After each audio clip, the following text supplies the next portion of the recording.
Good evening and welcome to Artist Talk on Art, Monday, March 9th at 7 p.m. Eastern. I'm Alex Cohen, the Programming Director at Artist Talk on Art. Artist Talk on Art is the world's longest running arts panel forum in art history. Founded in 1974, ATOA has held and recorded over 1,200 events in audio and video featuring more than 9,000 artists and other art professionals. All ATOA events are recorded, copyrighted, and then posted to our YouTube channel, Artist Talk on Art 2026. Please hold your questions or comments until the last part of our 90-minute event and remain muted until that time. And now it's my pleasure to introduce Karen and Shanti. Karen Mainenti is a New York-based artist whose work explores themes of femininity, consumer culture, and maternal material history through painting, sculpture, and installation. She has presented solo exhibitions at Spring Break Art Show, Bard Graduate Center Library, Ground Floor Gallery, and Chashama, and has recently shown in group exhibitions at Every Woman Biennial and the National Arts Club, Louise Nevelson Chapel, and Established Gallery. Her work has been featured in prominent publications including ARTnews, Hyperallergic, Artnet News, and The Believer magazine. In addition to her studio practice, Mainenti serves on the board of Arts Gowanus, where she's also held the role of chair. She was an artist in residence at Bard Graduate Center Library in 2018. Shanti Grumbine is a New York-based multimedia artist. She has been an artist in residence at the Millay Colony, Vermont Studio Center, Saltonstall Foundation, Wave Hill Winter Workspace Residency, Lower East Side Print Shop Keyholder Residency, Artist in the Marketplace, Women's Studio Workshop, the Bemis Center for Contemporary Art, BRIC Workspace, and the Roswell Artist in Residence Program. Select exhibition venues include the Bronx Museum, Dorsky Gallery, Dorsky Museum, CCA Santa Fe, Love Apple Art Space, Friedman Gallery, Plant House Gallery, and Visual Arts Center of New Jersey. Shanti received an MFA from the University of Pennsylvania and a BFA from the School of the Art Institute of Chicago. All right, and I'm handing it off to you guys. Should I go first? Okay, I'm going to share my screen. Let's see. Take me a second. Okay.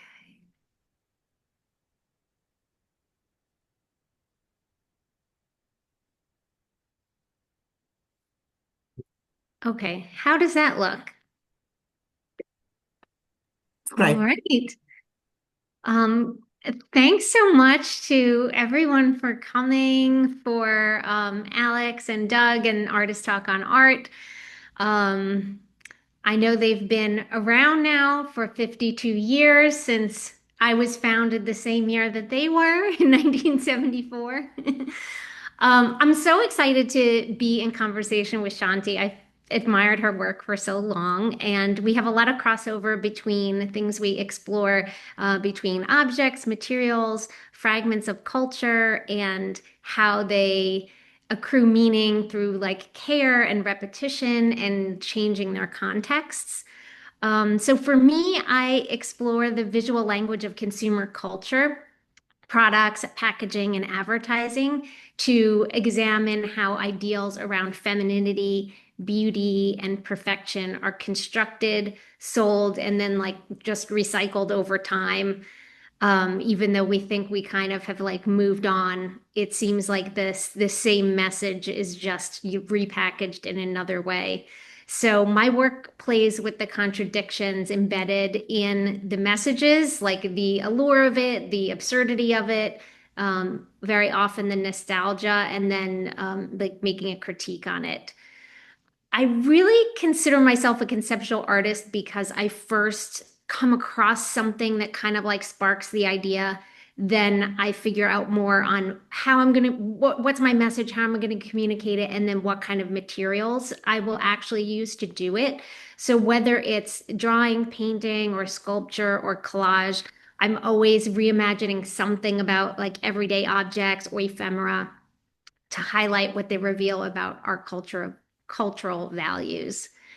Um, I love this quote from Hyperallergic about my work because there's often or maybe always humor in the process, but it's deadpan humor. Like I'm dead serious, but I feel like I'm drawn to trying to display it in a way that isn't like totally in your face, that makes you curious, and then you can, kind of get interested and have that curiosity and get a better feeling for what I'm actually saying.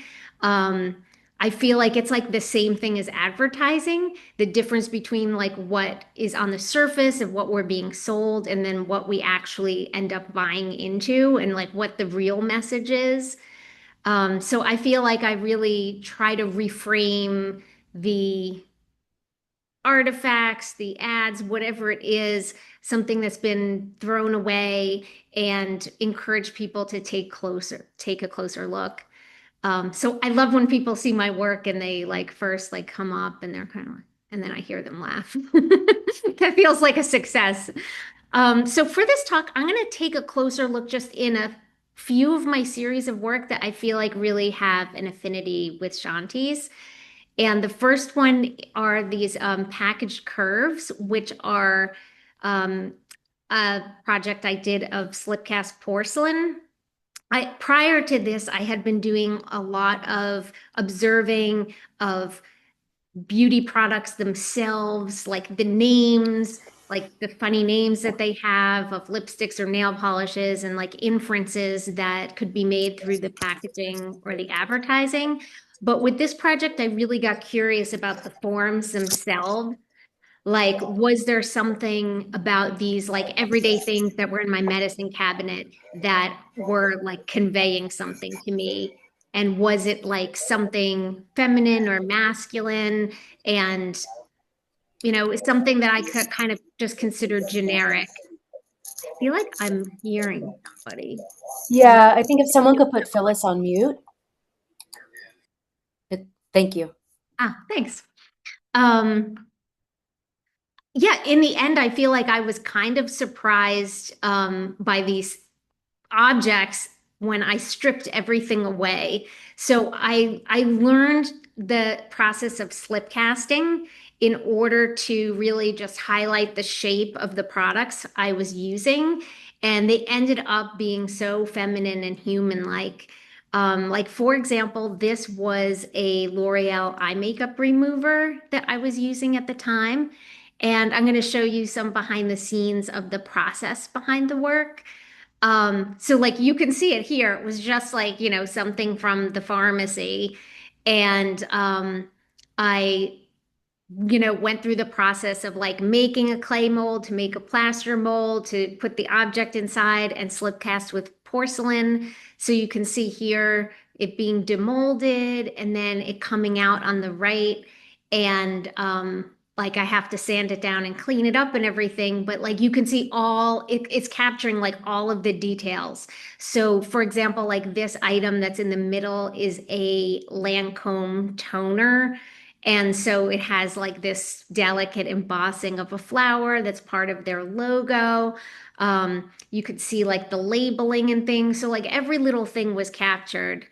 And then I went through the process of glazing them. So you could see me here dipping it in and firing them. And I actually ended up like most often with ceramics, the glazes are like very reactive. And if you want to color your piece, it kind of depends like where it is in the kiln, how close it is to the heat source, and you can get like very varying results. And I wanted to be like really specific about the palette, um, because I wanted to really like highlight the femininity in the shapes that I was finding. So like you could see here that I kind of landed on a certain color palette. So I had found a source for actual colored slip. So the clay itself was colored. So I had like a color called Flesh, Camilla Pink, and Sunset Pink. And I decided to like do some tests with those to sort of figure out, like in this image, you can see like half of it is has a clear glaze on top and half of it was unglazed bisque.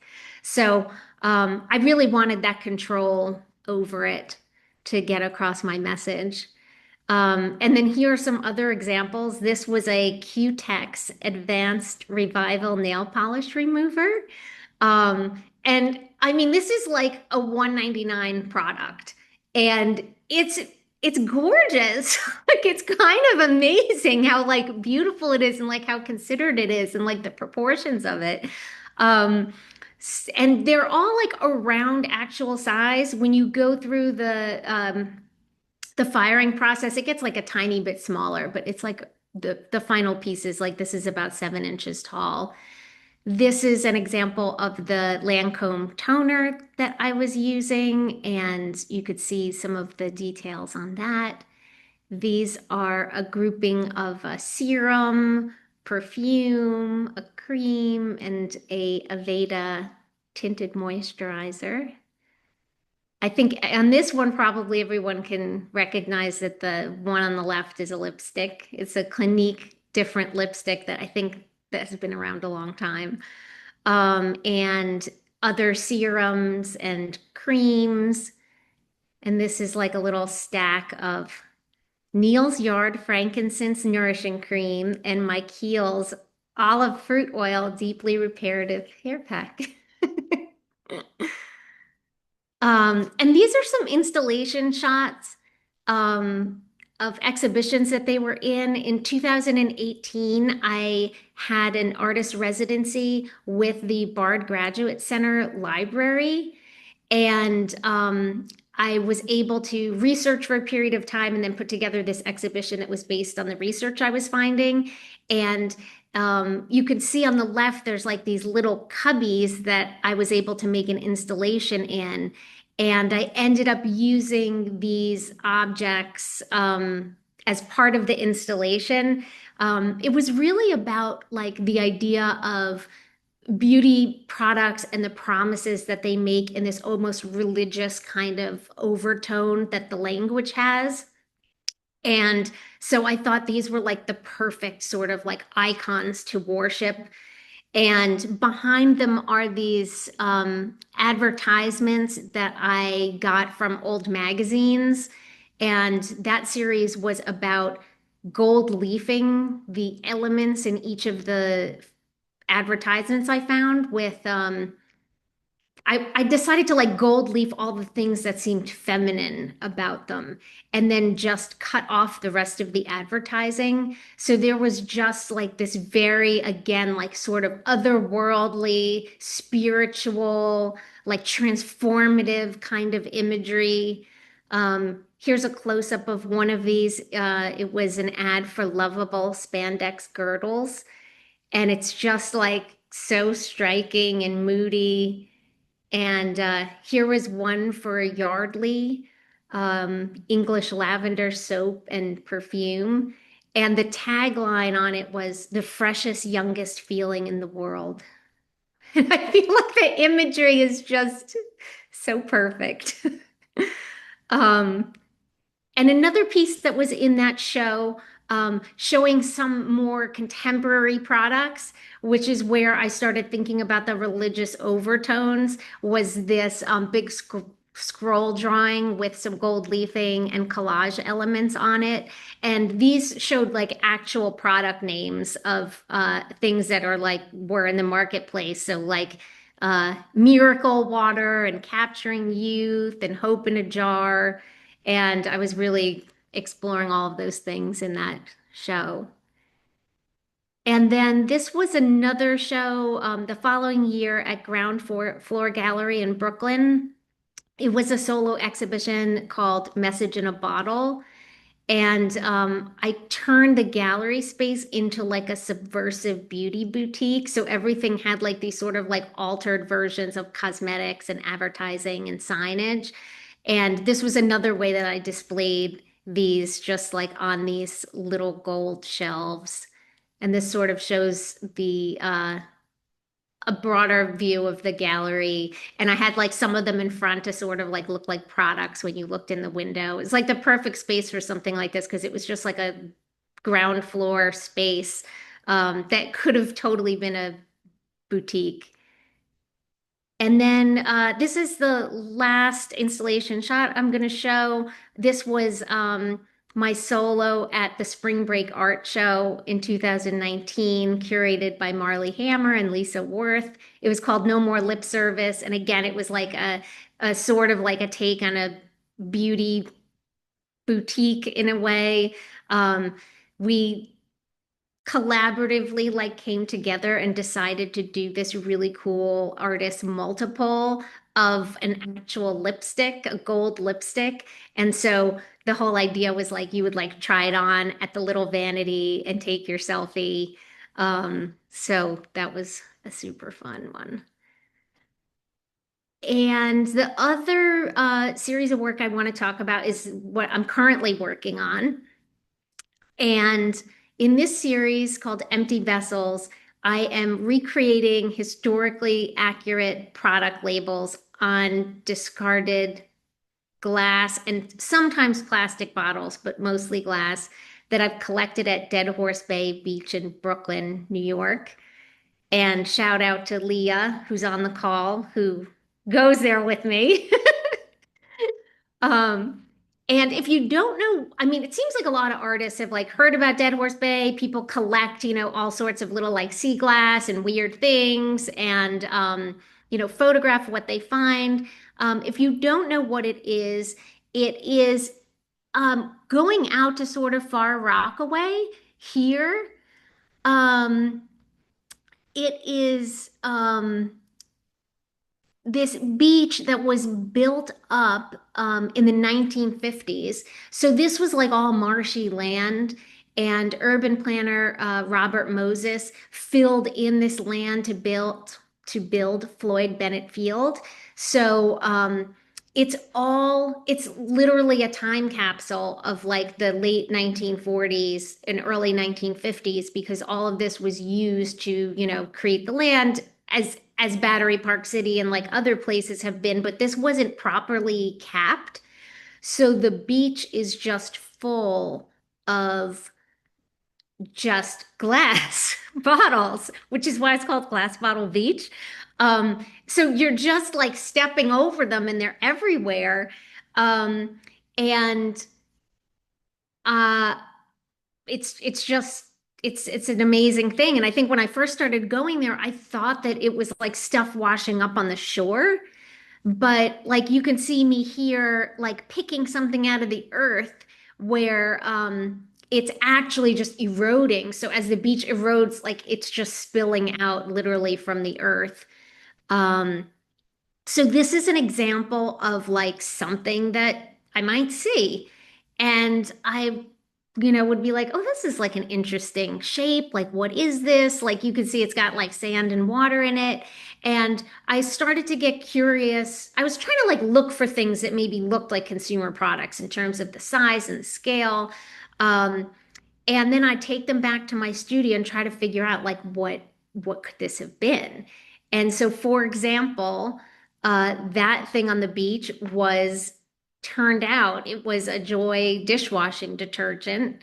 Um, and like sometimes it's kind of easy. There's like something embossed in the bottom of it that, would say the brand name or some other detail. But sometimes it's just completely random. Like I'm just picking stuff up and then I'm just Googling around, looking for things. And I think the fact that it's like a very narrow time period, it really allows me to find things more serendipitously. I think if it was like a wider time period, I think it would be like a needle in a haystack. But often if I'm looking for like shampoos or creams, like I'll be coming across a lot of different brands. And then this is the final piece. So I'm actually, painting it on, trying to be like as accurate as I can. And I'm also like looking into the provenance of it. So I have to go to my previous slide because I have a note that it was manufactured by Procter and Gamble in 1950, around 1953. And it's really surprising a lot of bottles that are found, you know, to us today where so much is plastic, were glass. So this was like, rather small dishwashing detergent bottle. And this is me very excited finding a Castile shampoo. And again, it's like these advertisements are like that's part of, I think, what is so fascinating to me in the process of making these is, getting to really seep myself into like the allure of it and how, so similar to today, it's like you're buying a cream, it's $80.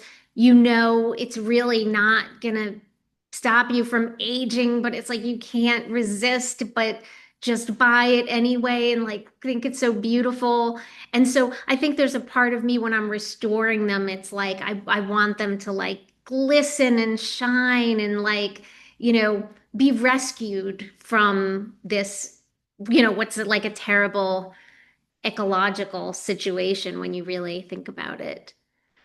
Here's a behind the scene of me making like I make these little stencils to help me out.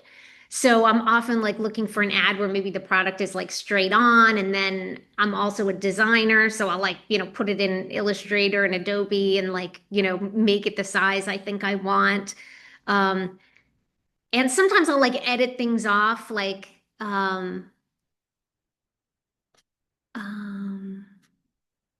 oh, I thought I had an image. Oh yeah, yeah, I have an image here like this of the perf of nail polishes. It's like they're so super tiny that it's like very hard. Like I'm using like these like nail art brushes that somebody turned me on to, but sometimes I'll like edit something out for the sake of like having clarity. But I'm like really trying to reproduce them, and I'm really I almost want to say I'm 100% sure of what I'm doing. Like I'm really making sure that I have the right item and that I'm in the right time period for what I'm putting on them. And this one's kind of a cool story because sometimes I come across an ad that's pretty awesome and I think, oh, it would be fun if I found that bottle. And so this was one that I had seen was cashmere bouquet, and then we went to the beach and we found it, and it was like so thrilling to like be on the beach and just be like, oh my God, I know that product. And this is an example of like how it comes back to my studio, like kind of dirty. I clean it out. And then this is the final piece, and this is Cashmere Bouquet Hand Lotion, manufactured by the Colgate Palmolive Peat Company, circa 1953.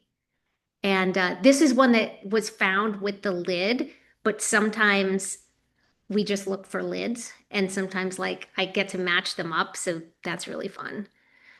Um, and this I actually think is this is how what started everything is seeing these white jars on the beach because they're this white milk glass. They like really stand out. And there's just tons of them. And I picked it up and looked at it and it said Pond's. And it was embossed in the bottom. And I like remember, my mom using Pond's, and Pond's is still around today. And I was so overwhelmed by the idea that like everyone used Pond's and threw it out. And Pond's now has been manufactured for another 75 years. And like all of that is sitting somewhere. So I definitely feel like part of this series is like this reclaiming something and like removing it from just being trash and detritus. But here's some more of the ads. She's engaged. She's lovely. She uses pawns. It's good. And then this is just sort of showing how I might be like sketching something out before I paint it. And these are the final pieces. So these were like probably found at different times. Um, and they had different versions of cold cream, liquefying cream, and vanishing cream. So I made one of each. And these are all from around 1943.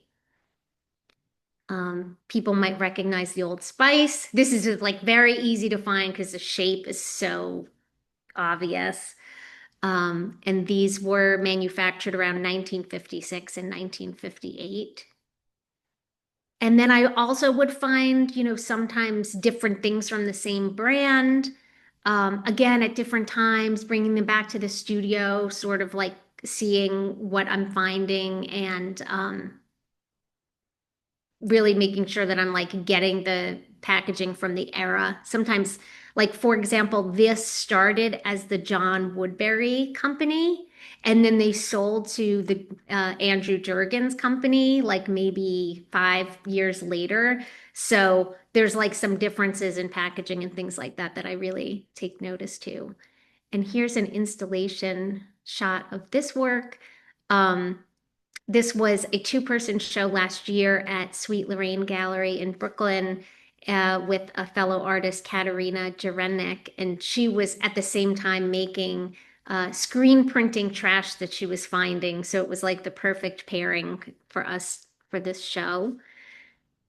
And then this is just like a little bit of a sneak peek of what I've been working on uh, since I've been, trying to replicate things. I'm so inspired by the ads that I'm finding and the iconography on the ads. So I'm doing like some collaging on the bottles of women from the ads that I'm finding. And then I'm also really drawn to a lot of the imagery, and I'm trying to oil paint. I'm trying to learn oil painting better to like isolate and highlight some of the images that I'm finding in the advertising that I feel so inspired by. Um, and that's it. Thank you so much.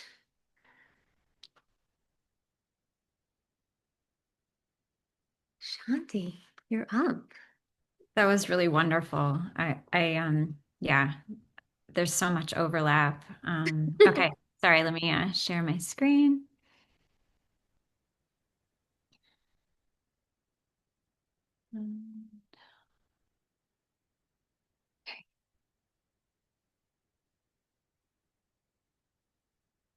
Okay, am I sharing? Okay. So yes, as they said, I'm Shanti Grumbine. Thank you so much, Karen, for inviting me to take part in this conversation. It's been really wonderful learning more about your practice and just seeing these little overlaps. Anyway, yeah, thank you. So I work across different mediums, including sculpture, drawing, paper cutting, and textile. And I'm also going to limit this presentation to bodies of work that I think are in conversation with Karen's work, focusing on the transformation of everyday material through attention and care. So first, I'm going to talk about a series of newspaper cuts that I started in 2011. Before that, I was making large sculptures out of gypsum and wax and welded steel. But in 2009, I was diagnosed with late-stage neurological Lyme disease. And that affected me cognitively and it affected me physically. And I wasn't really able to make work for 2 years. This is one of the first pieces I made when I first started working again. It's from a series that I call kenosis, which is an ancient Greek noun for emptiness or an emptying. I felt like, well, anyway, so this is called Mubarak Steps Down, February 12th, 2011. It's 22 by 12 inches, and it's the size of a New York Times individual page. I was having a really hard time with short-term memory and word recall and focus, and it affected my ability to read and absorb information, and I was easily overwhelmed by the inundation of media, which I think most people can relate to, especially right now. I decided that if I couldn't take all of the information in, I was going to remove it line by line. And so this was that first body of work. They were framed, sandwiched between glass 1 inch from the back, so you could see the shadow. And I originally showed these pieces with the excised parts on a glass shelf underneath the pieces. And this was at Magnin Metz Gallery in 2011. Um, and because what we read or don't read affects how we see, I altered the images as well. I redacted the newspaper pages using an electric eraser and an X-Acto knife. So I was partially removing headlines and quotes and kind of just distilling the page down to its formal elements. And the New York Times symbolized, well, I grew up in New York, so it was the paper that was delivered to my home. And to me, it symbolized a certain standard for unbiased reporting. But excising is a way of acknowledging subjectivity, um, censorship, marginalized voices, and the effects of trauma on language. This body of work um, began about 8 years of residency hopping as a way to kind of survive. I wasn't well, and I had to kind of create my own schedule, and it just kind of became a full-time job for me. So I was able to build work that way and a little bit of a career. This was an installation I made in 2015 called Geniza. It was shown at the Bronx Museum as part of the AIM program. Um, Geniza is a Hebrew word meaning repository for damaged sacred text. So it's like a place where any holy text that's been shredded or stuck together, or you can't read anymore, it can be safely kept in these genizas because it can't be thrown away. And I think that's true of a lot of different religious sacred texts. So there's something very interesting to me about treating an everyday object as if it were sacred, and I totally related to a lot of what you were talking about, Karen. And I think the overlap will become more and more clear. For these works, I collaged back in those excised words, almost like as a web or cascade falling from the pages. I deacidify each page and then I coat them with matte medium and a UV varnish. And then I installed them on a system of nails and magnets. So they're kind of layered and you can see the shadow. The shadow becomes part of the piece. By layering the pages, I feel like I'm acknowledging how each sensational story kind of mutes and buries the last. Um, and sometimes when I'm erasing, I do leave some of the pull quotes visible and I use them as the titles. So this one's called Collecting Evidence Before It Can Be Hidden or Destroyed, which feels very related to a lot of what's happening right now. This one's called The Lost Mother Tongue, and that's also from a pull quote. So this is an installation shot of a solo show called Zeroing, and that was at Smack Melon in 2017. And the show was comprised of screen prints, newspaper cuts, and sculptures. And all of these works sort of coalesce around a theme of zeroing, which refers to the recalibration of value, and also the action of aiming a gun at a target. So thinking about how we shift value, how value is made, how it's maintained, and whether it has to be violent. And I loved a lot of what Karen was saying about value systems. I think we overlap there as well. So all the works in this show investigate the power of combined image and language and their ability to establish value. So for example, in 1947, copy editor Francis Garrity coined the term "a diamond is forever." And that was just as the diamond market was falling. And so with that phrase, diamonds and engagement were united by the way of an advertisement. So this luxury item is tethered with this everyday institution of marriage. This piece is called Surplus. It's made by collaging in like the pearl and diamond necklaces from the advertisements in the New York Times, and a sort of including them in that cascade and web that's coming off of the newspaper page. And I used one of those old newspaper sticks that used to be in libraries as a way of hanging the piece. And it's two-sided again, and the shadow is also part of the piece. Here's like a side view and a little more of a detail. You can see the color showing through from the other page, and all of the jewelry sort of spilling out. This piece is called Remnants Offer Hints, and that's also from a pull quote. And so you can see the nails and magnets, I think, from that side view. But when I frame them, they're sort of sandwiched between, there's like a whole system of sandwiching between the plexi, and so you still get the shadow and you still get like the double pages. So these are screen prints, all part of the same show. They're from a series called Redacted that I developed when I was in residence at the Women's Studio Workshop, and later I auditioned some of them at WSAIC through another residency. And I was sort of creating relationships between the images from the news articles, like blowing them up, and then these luxury items that promote this kind of peripheral illustration, like a peripheral secondary illustration, and it affects the creation and maintenance of value within the journal itself. So I screen printed these redacted newspaper pages on top of these images from the New York Times, and then left the advertisements sort of in the little slot where you would find it normally. So I took out all the other images and I just left the advertisement, and it's inverted almost like an X-ray. So here there's an image of a melting iceberg, and then from the New York Times and in Antarctica. And then this Baccarat crystal vase, I think that's how you say the brand, if I'm wrong. Sort of creating a dialogue, like which crystal and structure is going to last longer. And it's probably the vase. So I also made sculptures based on those 2D images of luxury items that had been inverted and enlarged them. I call these sculptures teraphim, which is a Hebrew word for household god, which ties in with your work as well, Karen.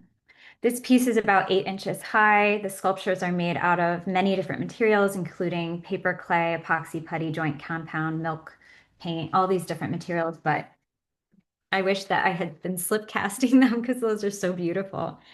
Next time. So during a residency, when I was in residence at the Women's Studio Workshop, I also created the series of screen prints by scanning in, redacting, and inverting these black and white advertisements found on page A2 and A3. They're mostly Tiffany and Chanel. And I called that series of white on black screen prints Ghosts. It was a way for me to also isolate the form, kind of like you were doing with your slipcast forms. It was like isolating the form of the object and asking questions about what we desire and why. What is appealing about these forms when I shift them into a different scale in a different context. And while I was making these screen prints, I knew that at some point I wanted to recreate the objects larger by hand as a way of, shifting the context and scale from this commercial market to a nonprofit gallery space. So backing on your point, I was in residence at the RARE program, and it's a year-long residency in Roswell, New Mexico. And during that time, I was really thinking about next steps because I had stopped making sculpture for 7 or 8 years, and I wanted to start again. And that show, Zeroing, was kind of the moving toward making more sculptural objects. So here I am using paper. So I was thinking about next steps, and I knew I needed like a year. I needed a long stretch of time. I needed a year-long residency in order to shift gears into a new project. I was still dealing with a lot of pain and inflammation, and I incorporated walking into my studio practice. So this is kind of what I would see as I was walking. Walking got my blood flowing, and it seemed to kind of ease the pain and brain fog. So I would walk from my studio to the train tracks past these spread out horse and cow ranches and houses.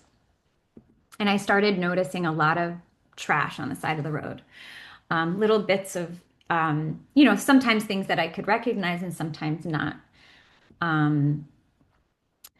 And so, yeah, there were a lot of objects strewn about on the side of the road, and I started to collect things and fill my pockets with whatever kind of called out to me as beautiful or odd or strange or something that I couldn't quite place. And that's when I was usually drawn to it. And then people who were visiting my studio started adding their collected objects to my collection. So it became this kind of collective collection. And I started faithfully recreating them on a larger scale in my studio by hand using various materials. And I was really excited to engage my hands in this way and do all this research about how to recreate the surface treatment for each object. And close observation during reproduction resulted in this kind of prolonged attention. The more you pay attention, the more valuable something becomes. Um, and I started to realize that accrued attention and care became kind of like devotion. And it sounds like Karen was also sort of tapping into that as well. This piece is called C. It's about 24 by 26 inches. All of the next pieces are sort of torso sized, bringing these tiny objects into like into the space of my body. This piece is called Oculus. Um, and I really treat the objects I've collected as relics, shifted to this kind of singular state from this former identity as a mass-produced multiple. Through exposure and weather and time, it's now singular. And they now sort of evade this market-driven value system and enter into a different value system. Bill Brown is a literary theorist and critic, and he developed this concept called thing theory. He was building off of Heidegger's idea that when an object breaks, it becomes a thing. And it stops disappearing into its functionality and kind of inhabits this liminal space of projection and possibility. His ideas began in literary theory, but they grew in relationship to other movements of thought like material agency and new materialism and the vitality of matter, like in Jane Bennett's book, Vibrant Matter. She was a political theorist. So these projects were all spanning philosophy and archaeology, political theory, design, art, literary theory, but they all contribute to this way of understanding agencies and thought as material and collaborative with the environment. So I was thinking a lot about that, listening to your talk, Karen, as well. This one's called Yellow Thing. And I always love that I don't really know what these things are and I don't want to, which is the opposite, right? And so that culminated in a show called Pilgrim Approaching Wordlessness. And that title is from a book by Rebecca Solnit, which she wrote on the history of walking. It was called Wanderlust. And so this brings me to the last installation. For this last sculpture show I had in October 2024 at the Woodstock Artists Association and Museum, I chose 8 objects from my Roswell collection to recreate. And I just really wanted to focus on this act of transformation and devotion that occurs through care and attention. This is an installation view of More Than an Object, which is that show. So you can see the babies. Oh, actually, maybe they're tiny mommies and then big babies. I don't know. So I made these pieces in 2024 at Interlude Artist Residency because I didn't have a studio and I needed space for making larger sculptures. And I had gotten a grant through Arts Mid-Hudson. And I was actually in graduate school at the time, getting my master's in social work, my second master's degree. So I could only work in the summer. And so these materials include taxidermy clay, epoxy putty, metallic suspensions, cold patinas, acrylic gouache, and blessed dirt from Chimayo, New Mexico, which I'll get into more later. And the title from this show is from Clarice Lispector's book, Agua Viva. So this piece is called Madonna, and all the sculptures are between 15 inches and 3 feet, and they're all sort of torso proportioned again. But Karen, you inspired me. I've never shown process pictures before, so I'm going to show some process images. So I always start with like a foam core armature, and then I work with aqua veil and aqua resin over top.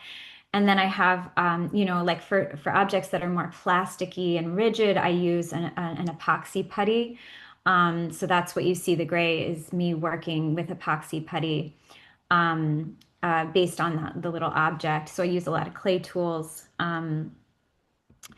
This one's called Weeper, and I often use cinder blocks as pedestals because they're often found on the side of the road where these objects were found. Um, but so you can see the dirt, you can see dirt embedded in this piece, and a lot of them have dirt embedded in it. So let's see, you can see that I use like transfer paper to kind of draw the texture on, and then I use the aqua drips of aqua resin, and then I sand it down trying to get the texture of this tiny piece that I do blow up. I scan them in and I blow them up. I'll show an image of that. Um, but so this is blessed dirt that I use in a lot of these sculptures, and then I embed them with like a jade glue or some other type of adhesive. But while I was in New Mexico, I witnessed the pilgrimage to El Santuario de Chimayo, where devotees gather to collect blessed dirt from this chapel in northern New Mexico. And they travel for days on end or from all over New Mexico, and they're sort of in this chapel gathering dirt. There's no intermediary, there's no priest, there's no father. It's just people gathering this dirt, rubbing it on their bodies, praying for miracles, and then they sell these little containers so you can take the dirt home with you. But the sense that the sacred can exist underfoot, embedded in the like kind of phenomenological world resonates deeply with my practice, that anything can be holy. So this piece is called Sign. This one's called Mask. So for mask, I use multiple layers for this finish. I start with the foam core again, the aqua resin, aqua veil, and then I use taxidermy clay, which is a self-hardening clay that has a fiber in it, so it's very hard. And then I use a texture paint over that. And then I paint it with an iron that's suspended in acrylic and use cold patinas to get that rust effect. So yeah, each one is like a total, like, I don't know, I have to learn, but I have kind of like a set of ways of working. And then each one then becomes a new, then it's like, okay, I know how to recreate rusty objects. And then I have to kind of, each one, presents this one was like a whole crazy, I thought it was gonna be easy, but it was very difficult. So with this one's called Dreamweaver. But let's see. Yeah, so you can see the little baby lying there, and then you can see how it's super old school, and I just scan the baby in and I create this enlarged sort of Xerox that I work from. And I had to like figure out how to recreate this whatever this tiny object was. And I ended up using flax sliver, which is like raw flax, and then like making these sheets and using fabric stiffener and then weaving it and then using the taxidermy clay. But then I realized when I enlarged it that there were these tiny cracks.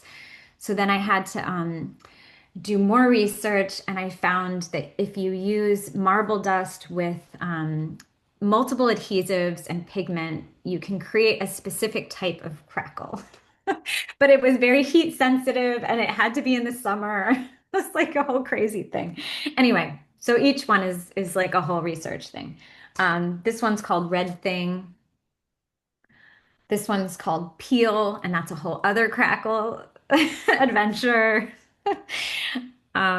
This one's called Red Flag, which is like really like you've seen those red markers on construction sites, these little red flag markers, plastic. That's what that kind of used to be. And then this is like the last thing. So I also created a series of cyanotypes or sun prints where I emulsified watercolor paper and then I overlaid a positive transparency of my pregnant body and placed the objects on top of that. And then I exposed them in the sun before developing them in water. And the series is called Thing Among Things. So like with the sculptures, I'm enlarging the objects to inhabit the space of my torso. And with the cyanotypes, I'm shrinking my body down to occupy like the object space. So there's this connection for me between this temporal kind of liminal condition of pregnancy, like from one state moving into this other state, and these found objects that used to be one thing and now they're moving towards something, some unknown, other unknown state. And I'm really kind of exploring this relationship between factory production, art making, and human procreation, and this kind of feminist conversation around labor. These are all 9 by 12 inches large. And I think yeah, so you can see what I was doing. So I lay the object on top of this transparency, on top of this emulsified paper, and then I, expose it in the sun. Um, and yeah, you can see the little red flag there on my foot. So that's the last one, I think. Oh no, those are the last ones. Yeah, but thank you. So should I stop my share and then? We'll take questions now. You can either stop sharing or whatever you feel comfortable with. You can either unmute yourselves and ask a question or ask it in the chat and someone can read it.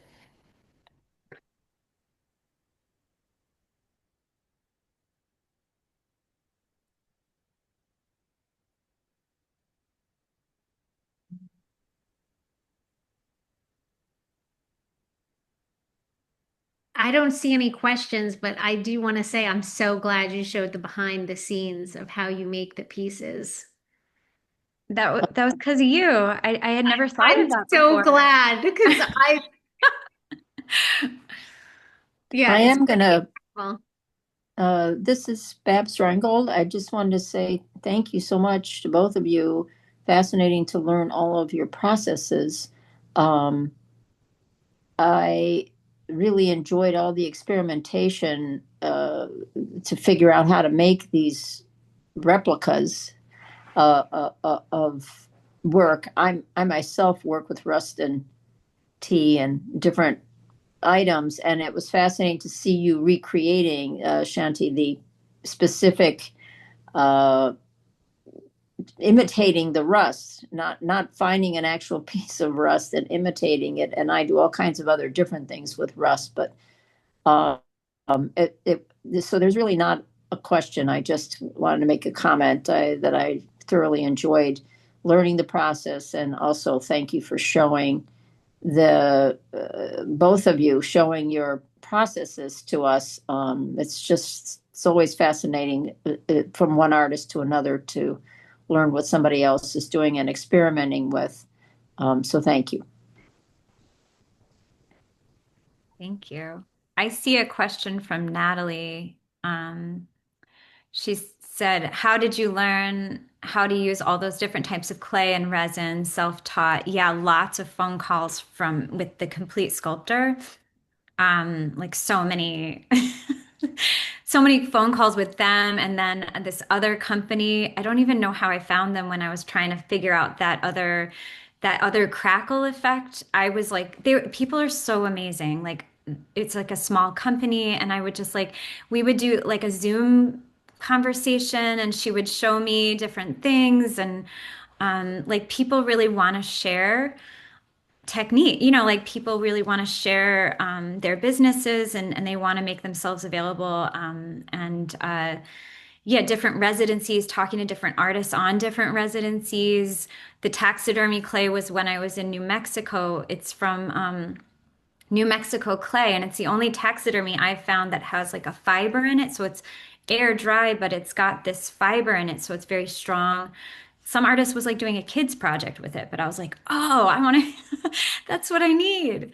So yeah, totally all just experimenting and starting out like not so great. Like those sculptures that I made for zeroing, they weren't super structural. Oops, sorry.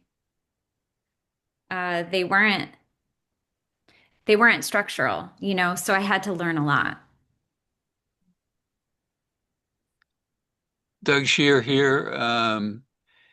Are you familiar with the work of Portia Munson? Either of you? Yeah. So it seems to me that, in your case, Shanti, you're discovering objects, found objects, detritus, thrown out things in the landscape. Uh, and yet, what Karen is doing is also taking existing discarded objects and although treating them in a different way than you do, but there seems to be an endless fascination with the repurposing of objects that are everyday objects. And at first, when the two of you were paired in this dialogue, I didn't exactly get the connection, but of course I do tonight.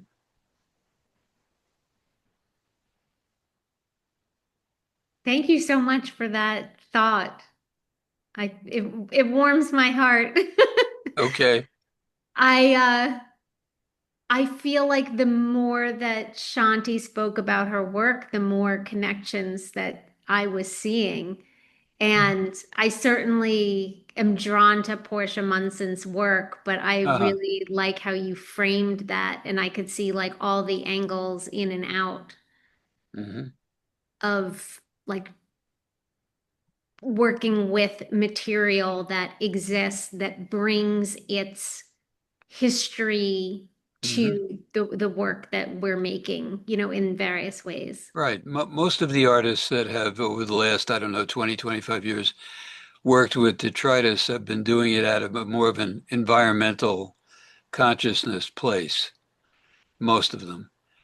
And not so much with a fascination for the original shapes and colors and whatever, which you certainly are about, you, Karen. Um, Even to the point of, reproducing things in minute detail, uh, which I also did not know that you did until tonight. I didn't realize that was how you were getting to where you get to. Um, so it's a very interesting space, which attracts people from many different sensibilities. That's the end of my comment, I think. I have one more. Just wanted to comment on Shanti. When I was experimenting too with sculptural stuff and materials, the complete sculptor was just fantastic for me. It's so interesting how they have people that are really willing to help you. And I was trying to cast a soft item, and they gave me some Paper or I can't remember what it was, to harden it so that I could cast it. And just it not I have an MFA in painting, but I've been making lots of sculpture for a long time. Also, all self-taught essentially. Although at this point, I was working with a friend who was helping me as a sculptor, and it's just interesting. In some ways, it's almost better not to have had the education as the sculptor because it makes you go off into these places to find these different ways of working. And the experimentation is half the fun of it, and trying to figure out how to make something look like something else or whatever it is for. But it's always, for me, one thing has always led to another. So I was just fascinated how you were coming up with those totally Trump lawyer look-alike objects, especially for the rust. I mean, that's hard stuff to do. Um, I wouldn't attempt that, but it's interesting anyway. But it's so great how people do share. Another thing I would say, Karen, is the whole idea of 3D printing sort of jumped into my mind at one point tonight. That if you're going to sort of reproduce things ad nauseum, uh, I don't mean that qualitatively. I mean, in terms of the infinite amount of reproduction, nothing does it better than a 3D printer.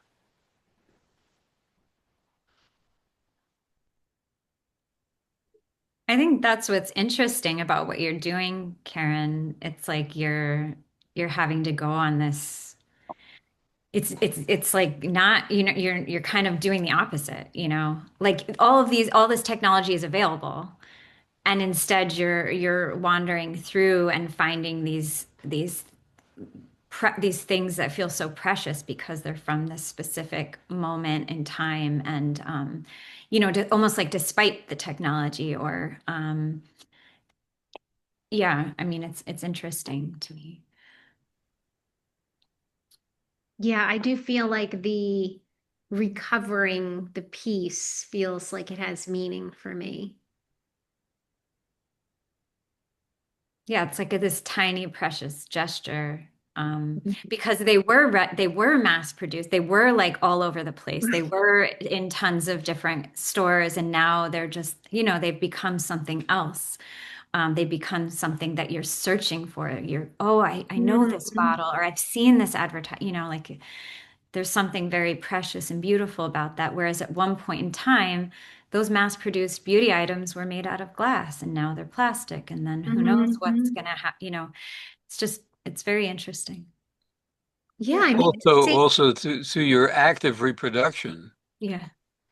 you're creating something unique, and that's another interesting twist Mhm. on what you're doing. It's almost like you're subverting the whole idea of mass production by Hmm. doing it in the opposite way, Karen. At least that's the way it seems to me. It's like, and you're giving it this total uniqueness to each one. You're hand making it, and that is definitely it. And the whole thing of 3D printing that Doug brought up, it's all you're subverting it all. Yeah, I just yeah. oh, Oh, go ahead. I just wanted to comment that one of the other parallels I see between both of your work is a certain kind of devotion to an object and close study, and utilizing all of your skills to sort of like bring it to everyone's attention, and that it makes it devotional and precious. Hmm. And I appreciate that. And, so that's one of the things I see as, a parallel between the types of work, even though you choose such different objects, you know, I guess the work, Karen, the beauty objects that are like in your life that you find, and then also the bottles that you find. And then Shanti, the things that you find tossed on the ground. It's just sort of like your living space and then elevating them. Mhm. And I have to say, I love those bottles. I have so many that I hate to throw away. You have these beauty products, and the bottles themselves are so gorgeous. It's amazing. So it's great that you're what is the word? You're making them immortal. It's like you've taken this object. I keep thinking, what can I do with them? And I know there's nothing I want to do that I can do with them because my work isn't about that. But it's like I hate to throw away the object. And you pay such a fortune for this stuff, some cream that's supposed to make your skin look great and all that nonsense, right? And then I'm looking at the object, like all artists, you're looking at, oh God, these are beautiful. Whoever designs these. Well, what they're doing also is, in addition to reproducing, they're appropriating. So there's Yes. definitely a sensibility of appropriation, uh, study, and then reproduction, and then repurposing. So definitely, I see the connection between the two of you, which again, I didn't see at first. Mhm. One thing, it's also not only it's the faithfulness of the reproductions in both cases and the amount of research and care. Um, Right. Yeah, and I hadn't even really thought so much about the fact that I was subverting mass production. And that was a topic that came up when Shanti and I had a call preparing for this. And I think that that is really true that like making the unique piece, making it something different, I think is a big part of it, but I had never thought of it in those terms. And yeah, I feel like that's I think going to influence me going forward.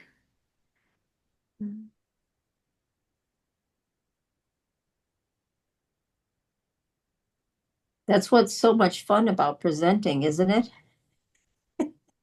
You always Yeah.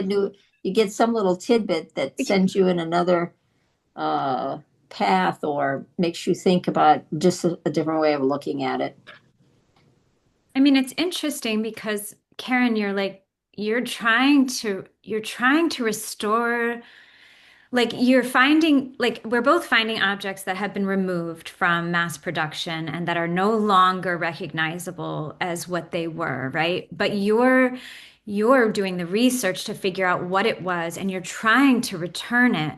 But through the effort of trying to return it to a mass produced object is when it is transformed Mhm. into something beautiful and handmade. Even though it's like through that striving, it's interesting to me. And I am not trying to return it. I don't want to know, like what it was and yet I'm still attending to it, and recreating it as it is. Um, yeah, I don't know. It's just interesting. I'm trying to, yeah, bring it. I think we're both kind of like transforming them or bringing them into some other value system, even though what we're doing is different. It's an interesting relationship looking at both practices.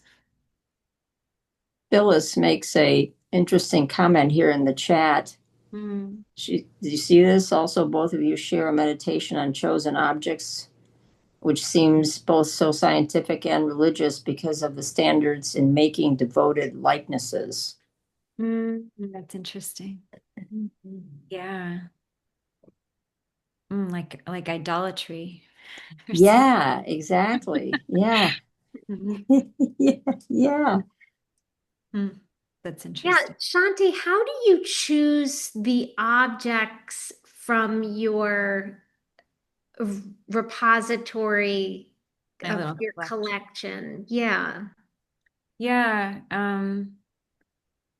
it is a little kind of, I don't know. S- Um, yeah, I'm like, I sit, I'm like, whatever is calling to me. I don't know how to explain it, it's like an intuitive kind of spiritual. It's not like I'm meditating over them or anything, but it's like, yeah, I'm like, oh, okay, which one's calling? Which one needs to have a voice? Which one needs to be seen right now? And then, of course, what's weird is I'm also sort of curating a show before it exists, because I can see it. So that's really weird too. David Lynch was, this is an old thing where I just saw a quick video of him on Charlie Rose where he was saying that creativity is inexplicable. You really can't explain why you choose this one or that one, or when you're in the mode of making, um, which I find so true. You're just going on this intuition, something's calling to you. So that makes sense. It's just, I don't know, just it's what it was supposed to be. Well, one way I'm wondering if you could maybe say an object you might reject Right. Oh, for both of you. What are the objects that come into your uh, existence and that you want to, that you don't want to reproduce? Yeah, I mean, we're both dealing with like what is like desire, like what is valuable, right? Like we're creating this value system that has no logic really to it, or has like an internal logic Mhm. too. I don't want to speak for you, Karen, but Yeah, I think for me, it's a combination of I do like the more recognizable things because I guess then I have the I have some other knowledge of it. as opposed to you, where you don't want to know what it is. I think if I know what it is, I'm drawn to it. I think my work is connected with my design sensibility. So if I really like the design, then I get very excited about reproducing it, or the colors. Um, and then sometimes it's like the practicality. If I think I'm going to execute it and it's just not going to look that good. Like, so I have a bin of like rejects because it's like, design isn't that good. When I do it, it's not going to look that good. But I don't know what the like good is. I guess striking. I guess I'm looking for something that's really striking. And I think if it has either uh, some kind of recognition factor or just a very unique design, I privilege it over other things. Right. And I want it to not be recognizable. So if it is recognizable, I reject it. Um, like, because there was one that is kind of recognizable, but because it's enlarged and it's in a different, like, it's like this part of a sunglasses, but because it's white and it's very weathered, it also kind of looks like bone. So I knew what it was, and yet it didn't. Even though I knew what it was, I also didn't. It felt bone-like. It felt strange to me, and I knew if it was enlarged, it would have this other kind of feeling to it. So that's the only one I can think of where I actually knew what it was, and I didn't show it in the slides, but I still recreated it.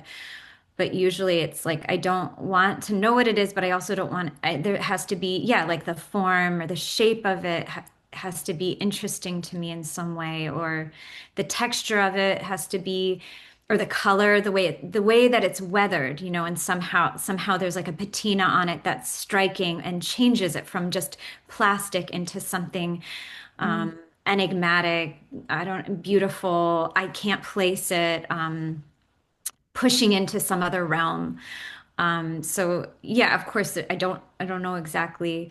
Um, and also sometimes it's like, oh, that would be really fun. Like I'm so curious how I would make that. Like and then sometimes I really regret it because it's like such a headache, and I'm just like, oh my God, can I do this? I don't know. And I definitely have rejects as well. Like I tried making like a little crushed bottle cap because people see those everywhere, right? But this one was particularly interesting, but it just still wasn't.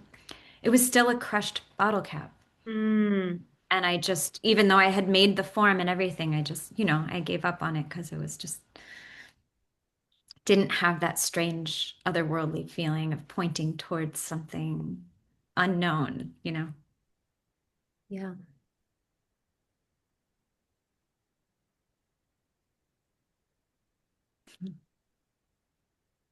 All right. Is there any other questions? Any other thoughts? Okay. Well, thank you so much, Karen and Shanti, and also thank you to our Wonderful. board members and volunteers, and good night. Thank you so Thank much. you. It's Good been a night. Thank you, pleasure. ladies. Yeah, Good good night. night. Thank you so Thank much, you. Karen. It was really fun. Yeah, it really was. Yeah, excellent.